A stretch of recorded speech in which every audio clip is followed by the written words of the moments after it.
በጣም ደስ ብሎኛል እውነቴን ነው የምልሽ ማያ እንዴት ታዲያ ስግጥ ፍምስ እንላለን ዛሬ ስግጥ ፍምስ እንላለን እኔ ካሜራማን ወረከኝ ናፕ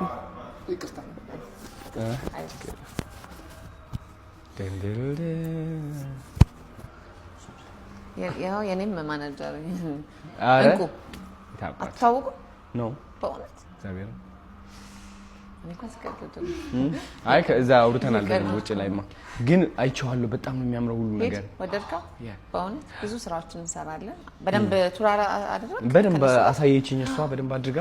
በጣም ነው የሚያምረው ሌሎችም ሰዎች መተው የፈለጉትን አይነት ኮንቴንት በተለይ እንደዚህ ሞኖ ፖድካስት ምናምን መስራት ለሚፈልጉ ፕሮዳክሽን ደግሞ ለሚፈልጉ ዶክመንተሪ ለሚፈልጉ ድራማ ለሚፈልጉ ኤኒ ፕሮዳክሽን ማስታወቂያ መሰራት ለሚፈልጉ እንጣት ይችላል ያ ሹር እኔ አሁን ሰራለሁ ዛሬ 15 ደቂቃ ለዩቲዩብ ቀርጻለሁ ብያለሁ እንግዲህ በቃ እኔ ነኝ እንግዲህ እንጀምራለን በደስታ በእውነት